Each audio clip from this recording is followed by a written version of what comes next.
नमस्कार। प्रारब्ध पर आप सभी का स्वागत है। मैं अवनीश। स्क्रीन के दूसरे हिस्से में प्रारब्ध के इस मंच के सम्मानित पैनलिस्ट गौरव प्रधान जी एक बार हमारे साथ फिर हैं। गौरव जी, आपका बहुत बहुत स्वागत है। नमस्कार। राम राम जी। दर्शकों और गौरव जी, आप दोनों से एक साथ में संबोधित हूं। गौरव जी, प्रधानमंत्री नरेंद्र मोदी अपनी तीसरी बार सत्ता में आए और ये कहा गया कि नरेंद्र मोदी 3.0 शपथ लिया, आंकड़ों की लोगों ने बात की और नरेंद्र मोदी जी ने शपथ लेने के बाद बीते 15 अगस्त को जो तीसरी कार्यकाल का पहला भाषण दिया, वो अब तक के इनके सभी भाषणों से सबसे ज्यादा समय का रहा। 98 मिनट्स 98 मिनट का भाषण। नरेंद्र मोदी ने अपने तीसरे कार्यकाल के पहले संसदीय उद्बोधन में भी ये रिकॉर्ड बनाया। राष्ट्रपति के अभिभाषण पर जो धन्यवाद चर्चा होती है 2014 में, 2019 में और जब 2024 में बोले तो वो भी एक रिकॉर्ड था, सबसे ज्यादा समय तक बोले। कहा यह जा रहा है कि साहब इस बार नरेंद्र मोदी जी की सरकार थोड़ी सी कमजोर है नंबर्स में, और अकेले भारतीय जनता पार्टी की सरकार नहीं है, लेकिन आंकड़े ये नहीं कहते। यहां दुरुस्त करने की जरूरत है कि 2014 में भी तो नरेंद्र मोदी जी की अगुवाई में एनडीए की सरकार थी, बाकी घटक दल भी शामिल थे। 2019 में भी एनडीए की सरकार थी, बाकी घटक दल शामिल थे। 2024 में भी हिसाब किताब वही है। नरेंद्र मोदी जी लगातार काम कर रहे हैं और उन्होंने सीजेआई साहब यानी चीफ जस्टिस ऑफ इंडिया की उपस्थिति में इस बार 15 अगस्त पर लाल किले की प्राचीर से न सिर्फ न्यायिक सुधार की बात की, इसके अलावा न उन्होंने एक यूनिफॉर्म सिविल कोड की बात की, उन्होंने तो एक नया टर्म ही दे दिया। उन्होंने तो कम्युनल और सेकुलर की पूरी परिभाषा ही बदल के रख दी और उसी के साथ वन नेशन वन इलेक्शन की भी बात कर गए, यानी साफ एहसास करा गए कि ये तीसरा टर्म भी उनका धुआंधार होने वाला है और लगातार हो रहा है। ऐसे में राहुल गांधी ये लगातार कहते हैं और इस बार भी उस नैरेटिव को उनका जो पूरा इकोसिस्टम है वो मजबूत कर रहा है कि नरेंद्र मोदी की इमेज ही उनकी सबसे बड़ी पूंजी है, सबसे बड़ी थाती है। मैं इस इमेज को डेंट लगा के रहूंगा। क्या हैसियत, बिसात और औकात है 99 वाले राहुल गांधी की ऐसा कर पाने की? गौरव जी। अवनीश भाई, आप उत्तर प्रदेश से हैं, गोरखपुर से हैं। हम भी अगर देखा जाए तो हमारा जन्म और स्कूल बरेली में हुआ है, हम रहते अब गाजियाबाद में। हम भी पूर्ण रूप से यूपी के हैं, पश्चिमी उत्तर प्रदेश के। हमारे पश्चिमी उत्तर प्रदेश में एक शब्द है जिसका प्रयोग आम है, बहुत आम है। आप भी करते हैं, आपकी माता जी भी करती होंगी, पिताजी भी करते होंगे, बच्चे भी करते हैं। आम मतलब नॉर्मल है, उसको गाली नहीं माना जाता है। और वो लाइन में हमेशा बड़े मतलब पूरी व्याख्या को एक संक्षिप्त लाइन में अगर डालना है तो वो लाइन काफी है। और वो ये लाइन है कि ये देश चुनौतियों से नहीं, चूतियों से परेशान है। नरेंद्र मोदी कमजोर हो गए। कौन कहता है ये नरेंद्र मोदी कमजोर हो गए? ये वो लोग कहते हैं जिनको राजनीति का राह नहीं पता, राजनीति का ज्ञान नहीं पता। इनको ये लगता है कि तलवार लेके अमित शाह, नरेंद्र मोदी, योगी छत पे खड़े हो जाएं।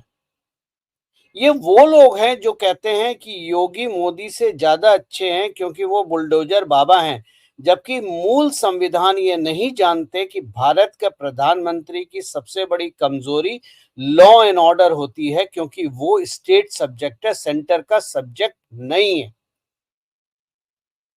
लोग बोलते हैं कि नरेंद्र मोदी कमजोर हैं बंगाल में क्योंकि वो ममता सरकार को 356 लगा के हटा नहीं रहे, जबकि एक सुप्रीम कोर्ट का जजमेंट है जिसके बाद, जिसके बड़े विस्तार से मैंने लिखा था, जिसकी वजह से 356 इस्तेमाल नहीं की जा सकती। नरेंद्र मोदी कमजोर कैसे हैं? ये वही नरेंद्र मोदी हैं जो एक दिन रशिया जाते हैं, दुनिया के सारे प्रेशर होने के बाद भी, और पुतिन को गले लगाते हैं, और उसके बाद ज़ेलेंस्की को जाके कंधे पे हाथ रख के ऐसे घूमते हैं जैसे कॉलेज का अपना छुटपैया स्कूल का यार है। जैसे सीनियर्स कॉलेज में जूनियर के गले में हाथ डाल के बोलते हैं ना, आप भी इंजीनियर हैं, हम भी इंजीनियर, हम लोगों ने इंजीनियरिंग कॉलेज में बहुत एक्सपीरियंस करा है, कंधे पे हाथ रखना। नरेंद्र मोदी कमजोर कहां से है? कौन सा ऐसा काम है जो नरेंद्र मोदी कमजोर हो गए? और मैं इसलिए नहीं कह रहा कि मैं नरेंद्र मोदी को समर्थन करता हूं या मैं भाजपा को समर्थन करता हूं। मैं ईमानदारी से जानना चाहता हूं कि नरेंद्र मोदी कमजोर कब हुए। आप मेरे को 4 एग्जाम्पल दो, मैं आपको एक्सप्लेन करता हूं। तो देखिए, ये जो नैरेटिव है, ये लोग ये नहीं जानते, ये सोशल मीडिया, खास तौर से ये यूट्यूबर्स और ट्विटर वाले एक्सपर्ट जो हैं, ज्ञान के भंडार बने पड़े हैं, इनको ज्ञान का मूल आधार नहीं पता कि राजनीति वो नहीं है जो इंदिरा गांधी की राजनीति थी या सोनिया गांधी की राजनीति थी। ये नरेंद्र मोदी की राजनीति है। नरेंद्र मोदी की राजनीति में एक बार अगर दुश्मन को धाराशायी करते हैं तो वो हमेशा के लिए खत्म हो जाता है। लोग कहते हैं कि नरेंद्र मोदी ने इसको जेल में नहीं डाला, उसको जेल में नहीं डाला, नरेंद्र मोदी बहुत कमजोर हैं, ये लॉ नहीं बनाया, वो लॉ नहीं बनाया। आप नरेंद्र मोदी के बारे में क्या जानते हैं? आपने तो चुन के भेजा है ना। मैंने कई कमेंट पढ़े कि नरेंद्र मोदी मेजोरिटी 10 साल से मेजोरिटी सरकार चला रहे हैं और उन्होंने 10 साल बर्बाद कर दिए, कुछ नहीं करा, राहुल को, सोनिया को, इसको उसको जेल में नहीं डाला। अरे आप किस दुनिया में हैं? नरेंद्र मोदी एक ऐसी जमीन पे खड़े हैं जहां चारों तरफ लैंडमाइन बिछी पड़ी है। विपक्ष आपके साथ है नहीं, वो मौका ढूंढता है। वो ये भी बताएगा कि नरेंद्र मोदी ने ब्रश आज लाल टूथपेस्ट से क्यों करा, नीले से क्यों नहीं करा। एक वो विपक्ष है। मीडिया आपके साथ नहीं है, सारा बिकाऊ मीडिया है। दुनिया आपके साथ नहीं है। वेस्टर्न कबाल इंतजार में है कि कब नरेंद्र मोदी हटे या उसको हटा सकें, और नहीं हटा सके तो मार दें। एक मौके की तलाश है दुनिया को कि नरेंद्र मोदी की टांग लैंडमाइन पे आ जाए। और रहा सवाल नरेंद्र मोदी की जो सबसे बड़ी स्ट्रेंथ है, हिंदू, तो ये किस हिंदू की आप बात कर रहे हैं? ये तो 100 रुपए के इनकम टैक्स पे बिक जाता है, प्याज टमाटर पे बिक जाएगा, 2 रुपए के पेट्रोल पे बिक जाएगा। किस हिंदू की आप बात कर रहे हैं? किस हिंदू को याद था कि 500 साल बाद भगवान श्री राम का मंदिर बना?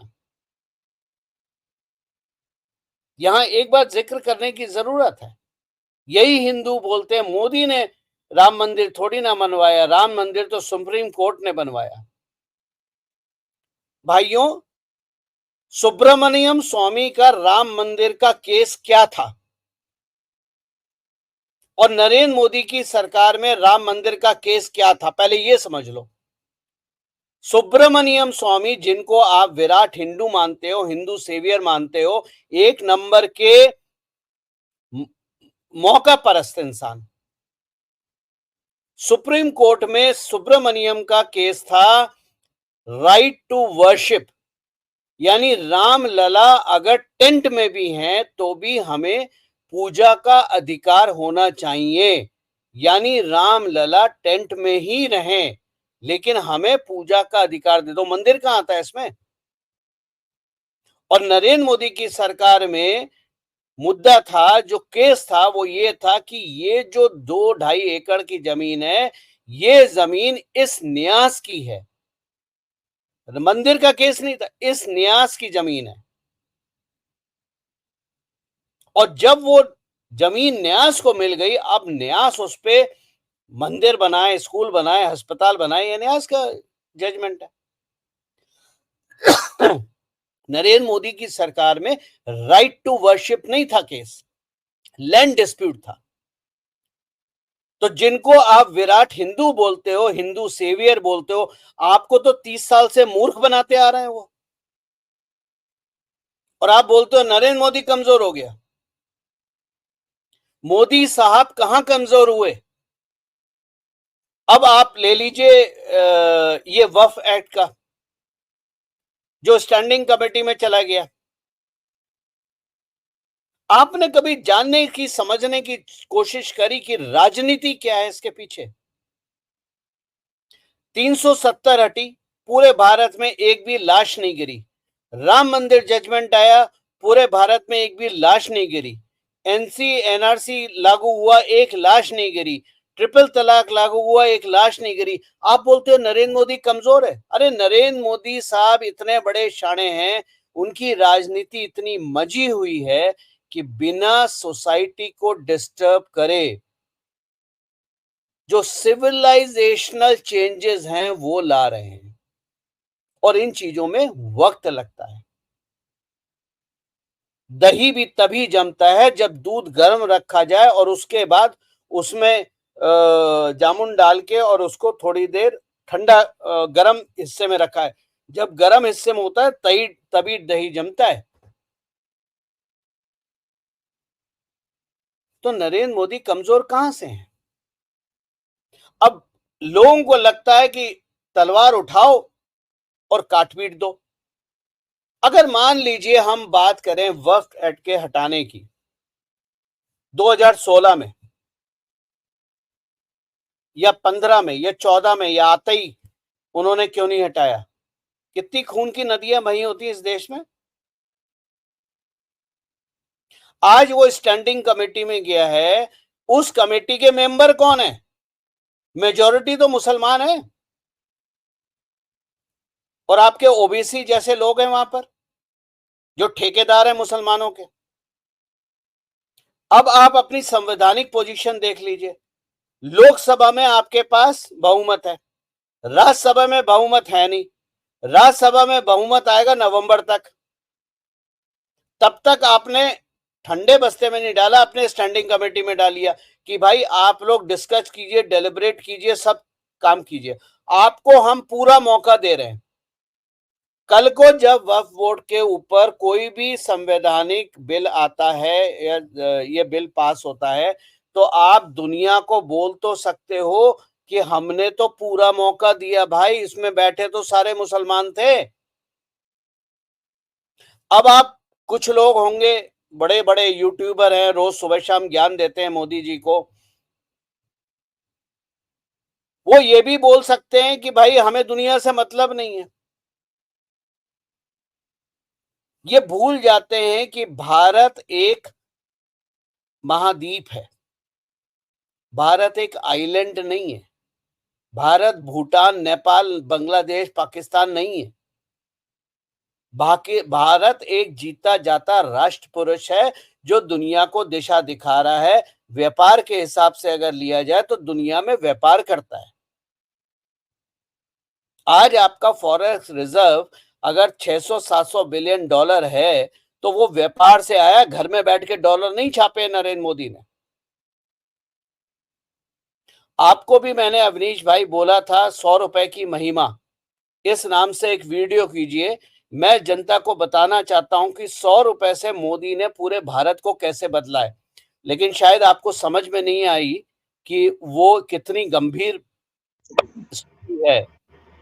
नहीं नहीं गौरव जी, बात ये नहीं है। आप लगातार इधर यात्राओं में रहे, हकीकत ये है हमारी आपकी लगातार वार्ता चलती रही, और वो वीडियो निश्चित रूप से इतने इत्मीनान से करना है, वो चर्चा इतने इत्मीनान से करनी है, क्योंकि बेहद गंभीर वो एंगल है जो आप दे रहे हैं। इसलिए आप मेरे मत्थे ना मरे, वो ड्यू है सर। बंधु, मेरी जिंदगी में इत्मीनान नाम की चीज नहीं है, ठीक है। मैं आज सुबह वापस आया हूं और कल सुबह जा रहा हूं, ठीक है। इत्मीनान नाम की चीज मेरी जिंदगी में नहीं है। इत्मीनान तभी होगा जब मैं चिता पे लेटूंगा। इसलिए आप अगर उस वीडियो की गंभीरता समझें तो आप कर लीजिए, ताकि वरना फिर मुझे अपने चैनल पे करनी पड़ेगी और मुझे यूट्यूब चलाना आता नहीं है, इसलिए मुझे दिक्कत हो रही है। ठीक है, लेकिन जी। पॉइंट पे आते हैं। तो नरेंद्र मोदी कमजोर कहां है, मुझे एग्जाम्पल तो दो भाई।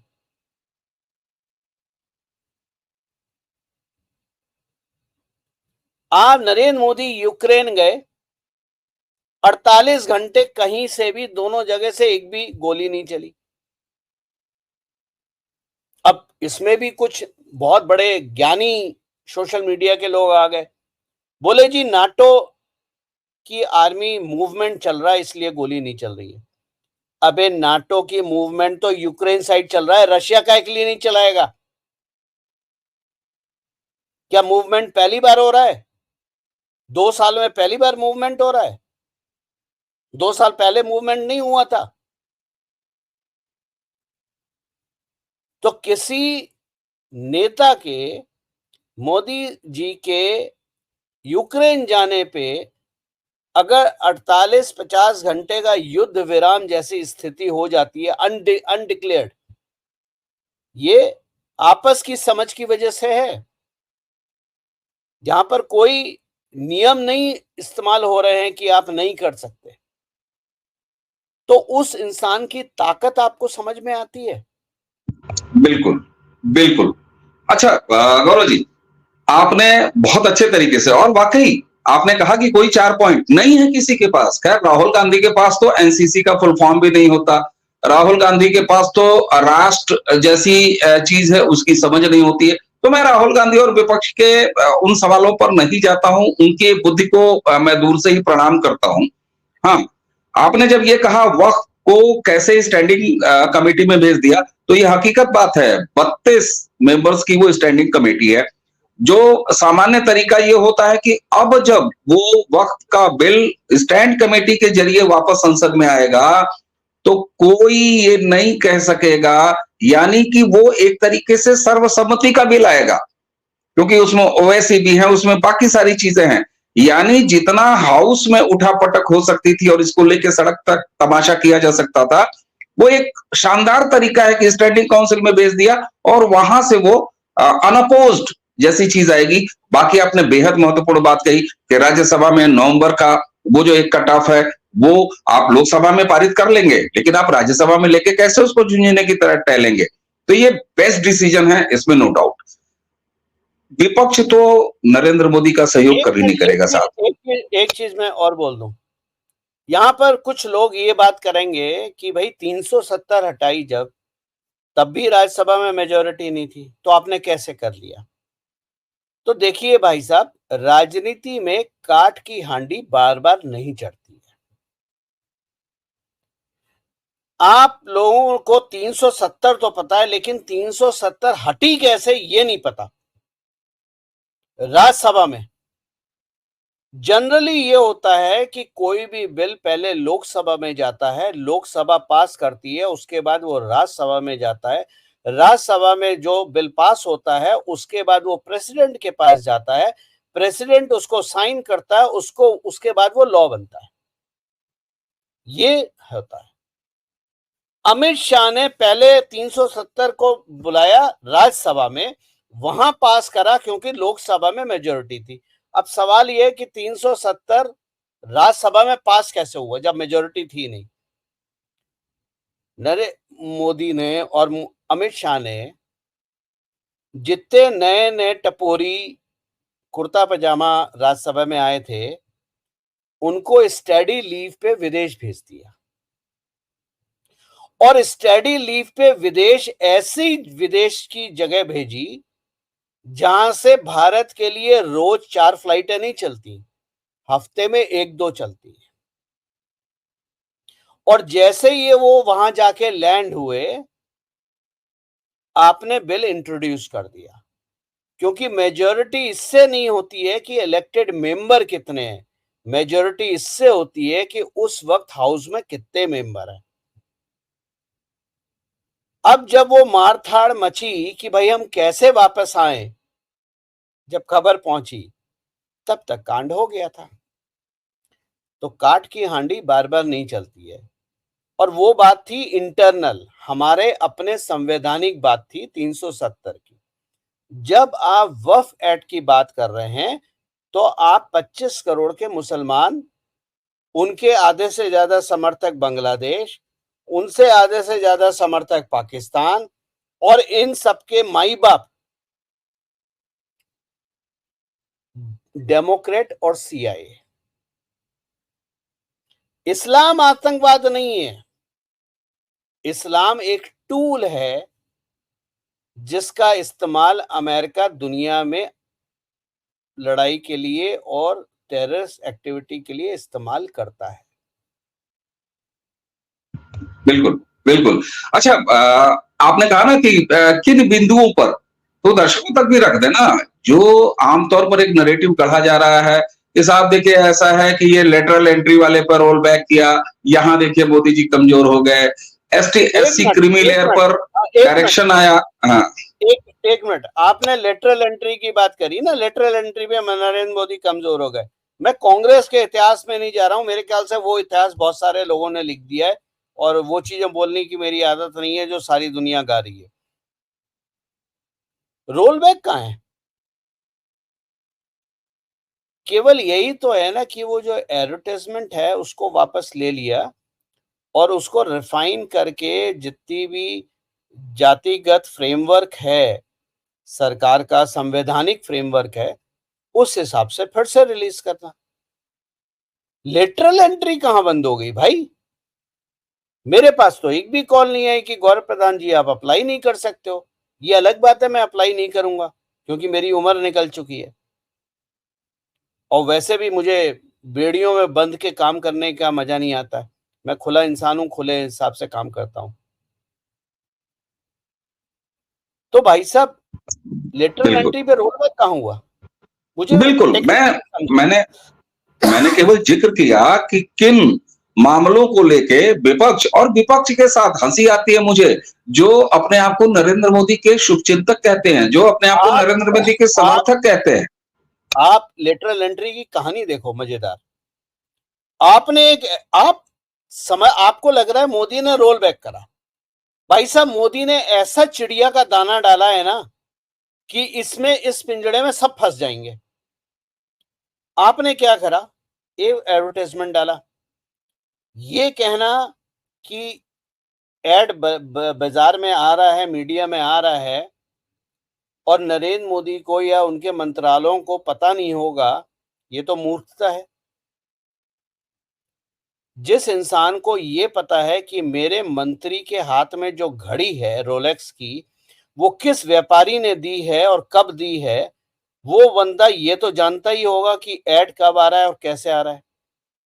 आपने विपक्ष को उछलने का मौका दिया, विपक्ष आ गया रिजर्वेशन रिजर्वेशन रिजर्वेशन। आपने कहा अच्छा है, ऐसा है, एड वापस ले लो और इसमें संवैधानिक जो रिजर्वेशन है, जो हमारे संविधान में बाहर से ऐड किया गया है, बाद में ऐड किया गया है, क्योंकि अंबेडकर जी तो रिजर्वेशन के फेवर में नहीं थे, लेकिन जो भी है आज की डेट में, आप उसके हिसाब से, उस फ्रेमवर्क के हिसाब से फिर से ऐड निकालो। यही करा ना। अब जब ऐड आएगा लेटरल एंट्री का, तो विपक्ष के पास मुद्दा क्या होगा? वो तो बस यही कह सकता है ना कि हमने शोर मचाया, बात मान ली, लेकिन अब एंट्री कैसे करनी है वो तो हमारा काम है ना यार। बिल्कुल। और गिनाने के लिए एक चीज और मैं बताऊं, एसटी एससी क्रीमी लेयर पर जो फैसला आया, फैसले के बाद क्रीमी लेयर का करना क्या है, साफ तौर पर सुप्रीम कोर्ट का वही फैसला ये कहता है दर्शकों, और गौरव जी आपकी तो खैर नॉलेज में है ही है, कि वो स्टेट सब्जेक्ट है। वो स्टेट्स पर, राज्यों पर निर्भर करता है कि उसको अप्लाई करें कि नहीं अप्लाई करें। और दूसरा, कोई निर्णय नहीं दिया, बल्कि एक ओपिनियन रखी कि अगर सरकार बहादुर चाहे, सरकार चाहे तो इस पे काम कर सकती है। नरेंद्र मोदी अवनीश सरकार की ये भाई, पॉलिसी है कि नहीं करेगी। अवनीश भाई, बहुत हाथ जोड़ के माफी मांगते हुए मैं सबसे एक निवेदन करूंगा। आप लोगों को शायद लगता होगा कि मैं यूट्यूबर और ट्विटर एक्सपर्ट के अगेंस्ट हूं। मैं अगेंस्ट किसी के नहीं हूं, लेकिन दिक्कत यह है कि जितने भी तीस मार खां सोशल मीडिया पे बैठे हैं, ट्विटर के एक्सपर्ट हैं, यूट्यूब के एक्सपर्ट हैं, जिनको रोज दिन में 3 वीडियो करने हैं, ज्ञान देना है मोदी को, इनको संविधान का सा नहीं पता।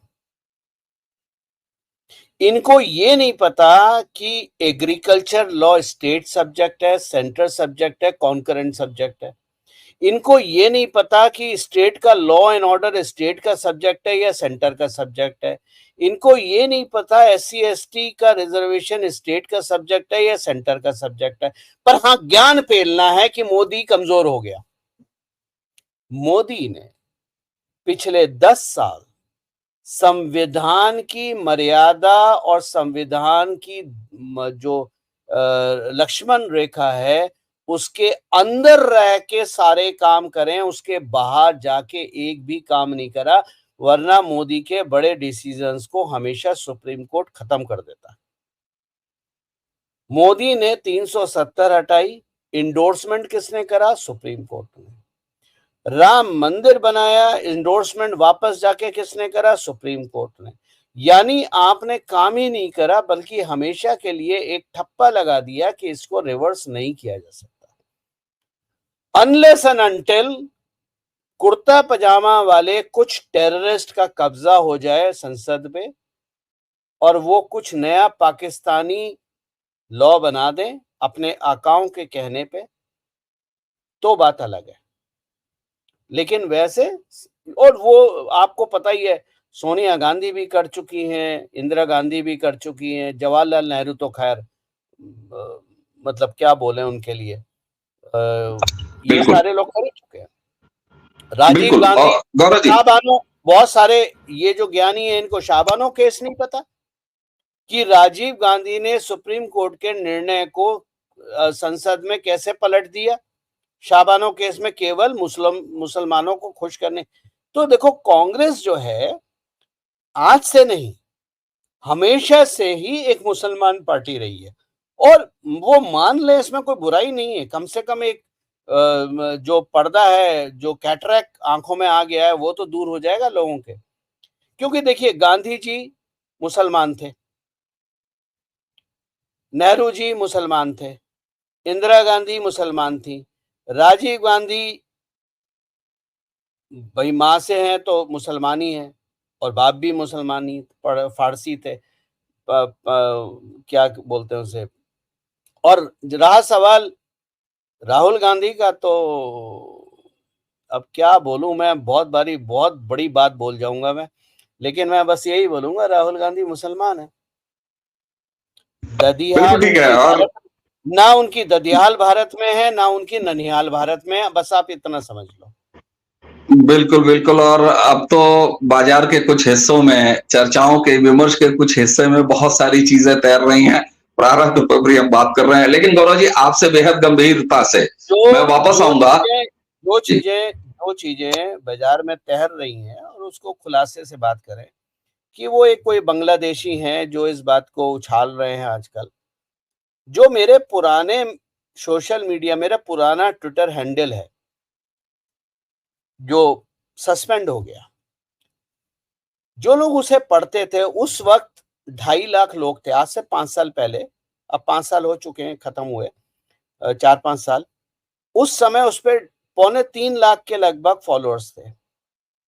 सबने पढ़ा है वो चीज जो आज ये हमारे परम प्रिय बांग्लादेश के महानुभाव जो भी हैं वो चीजें बोल रहे हैं, और ये डॉक्यूमेंट्री प्रूफ के साथ मैंने लिखा है। ये कुछ प्रूफ नहीं दे रहे, लेकिन मैंने डॉक्यूमेंट्री प्रूफ के साथ लिखा है।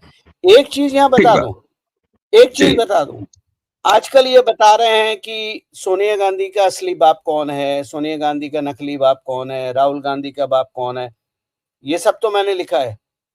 पुलवामा अटैक कराने के लिए $5 मिलियन किस अकाउंट से आए थे, किस अकाउंट में गए थे, उसका ट्रांजैक्शन आईडी क्या था, वो गौरव प्रधान ने लिखा था।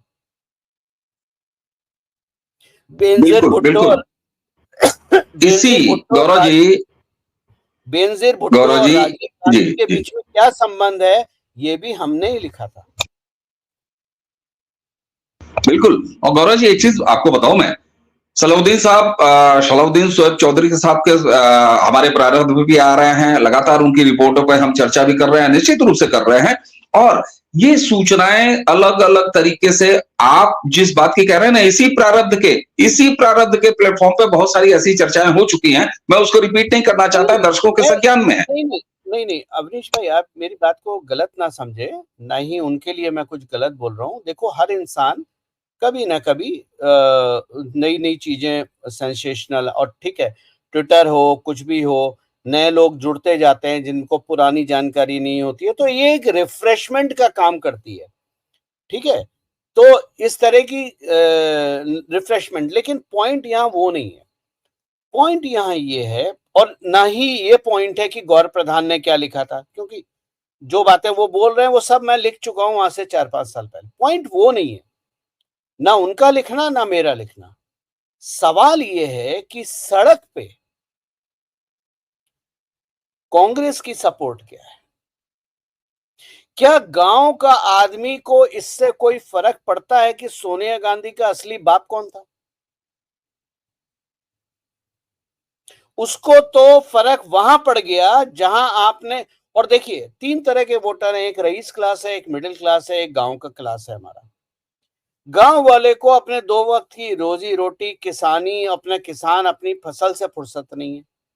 उसको इस चीज से कोई मतलब नहीं है कि किसका क्या, कौन बाप था, या कौन किस कमरे। मैं आपको सारे कमरे के नंबर दे सकता हूं होटल के नाम के साथ, कौन कहां कब सोता है। दिल्ली के आधे से ज्यादा होटल बग्ड है, और हमारे सूचना तंत्रों के पास तो वीडियो भी हैं।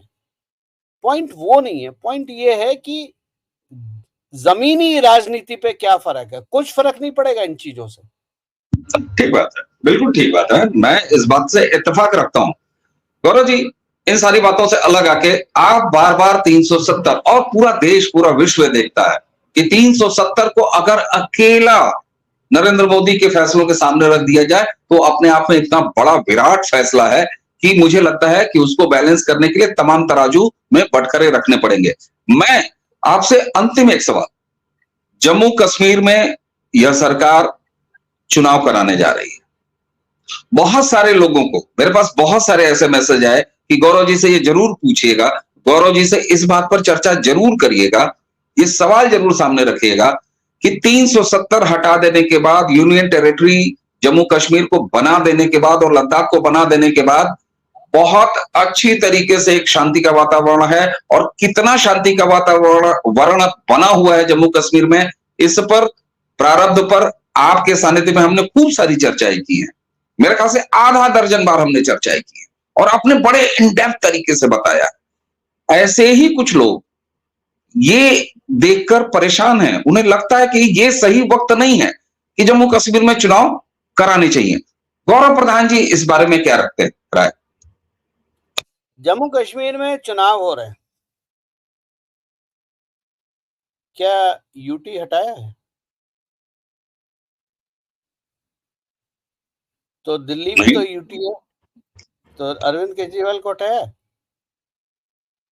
देखिए, आप पॉलिटिकल परसेप्शन और ग्राउंड पर्चा आउट कर दिया आपने, मैं टोक रहा हूं, आपने एग्जाम का पर्चा आउट कर दिया आपने।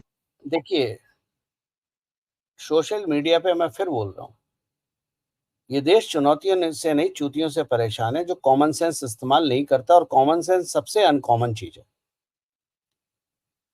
यूटी हटाया, आपने, सुप्रीम कोर्ट ने कहा था सितंबर में, हमने वो चीज ऑनर कर दी। क्यों ऑनर करी? कि दुनिया को भी पता चल जाए कि हम अपने कोर्ट की जो जजमेंट या ऑब्जर्वेशन है उसको सीरियसली लेते हैं, एक्स्ट्रा जुडिशियल कोई काम नहीं करते। दूसरी बात, जितने ज्ञान फैल रहे, मेरे चैनल पे भी आके बहुत सारे लोग ज्ञान फैलते हो, मैं एक ही सवाल पूछता हूं, सर आप कितनी बार जम्मू कश्मीर गए? कश्मीर गए, जम्मू की हम बात नहीं कर रहे, दोनों अलग अलग चीजें हैं। हम एक बार भी नहीं गए, तो फिर मैंने उनका एक ही जवाब होता है, मुंह बंद करके घर में बैठ जाओ, तुम जानते नहीं हो। 75 बार, 370 हटने के बाद 75 बार मैं जम्मू कश्मीर गया हूं, और जमीन पे घूमा हूं, लोगों के बीच में घूमा हूं, लोग खुश हैं। अब सवाल यह है कि क्या बीजेपी जीत जाएगी? बीजेपी का ग्राउंड नहीं है कश्मीर। बीजेपी धरातल पे मोदी जी फेमस हैं, लोग पूजा करते हैं मोदी जी की, लेकिन जमीन पे बीजेपी नहीं है। वहां पर जगह बनाने के लिए बीजेपी ने अपने लोग वहां पर छोटी पार्टियों को सपोर्ट करा है।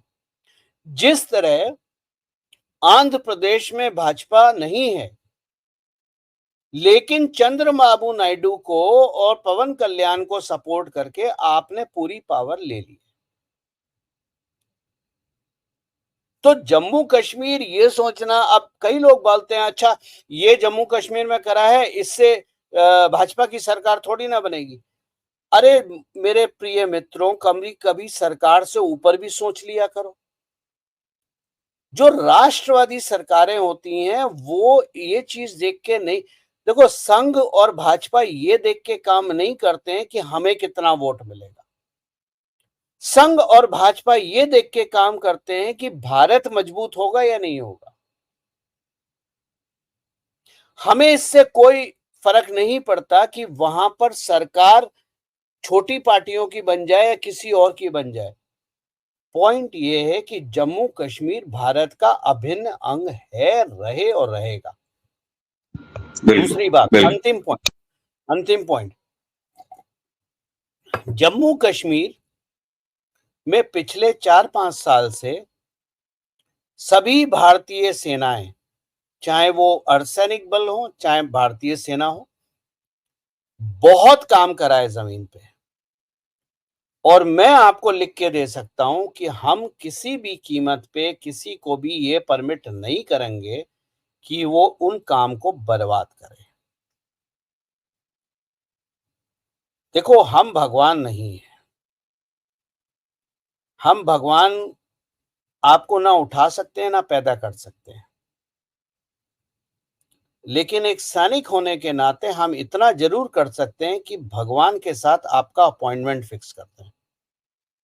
तो जम्मू कश्मीर में अगर किसी ने हिम्मत करी तो पर्सनल सेक्रेटरी हम हैं, अपॉइंटमेंट हम फिक्स कर देंगे चाहे कोई भी हो। बाकी महादेव जाने क्या करना है क्या नहीं करना है, हम तो बहुत इंसान बड़ी हैं। बात, बहुत बड़ी बात। और इसीलिए मैंने जैसे ही आपने पहला वाक्य बोला, मैंने कहा आपने तो पूरा पर्चा ही आउट कर दिया एग्जाम से पहले।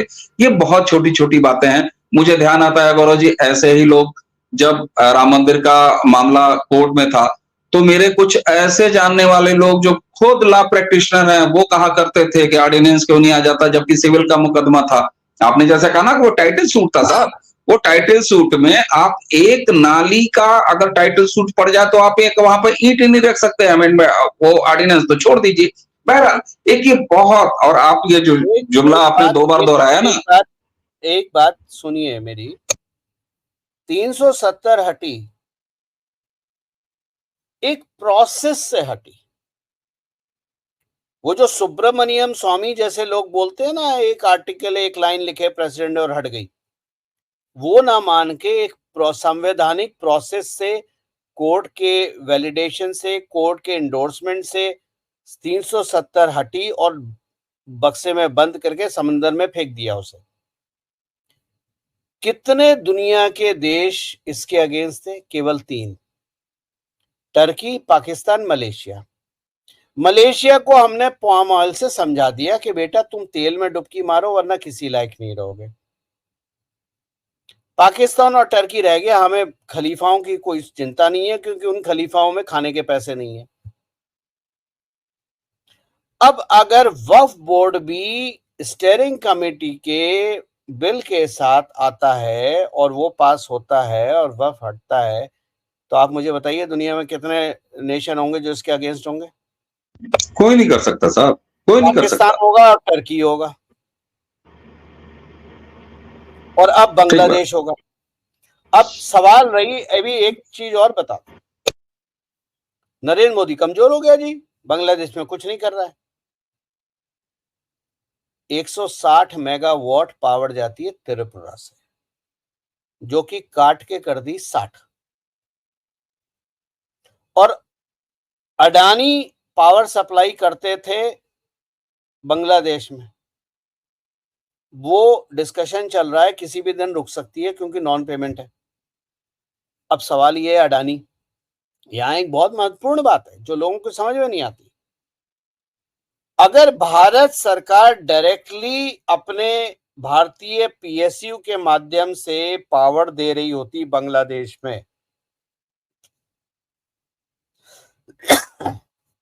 तो भारत सरकार विश्व के नियमों के अनुसार पावर नहीं रोक सकती थी, क्योंकि फिर वो ह्यूमन राइट और ये दुनिया भर के अटरम शटरम चक्कर में आ जाता, यूएन चला जाता। नरेंद्र मोदी की दूरदर्शिता आपको 10 साल की दिखाई दी कि उसने खुद पावर नहीं दी, लेकिन अडानी को आगे कर दिया।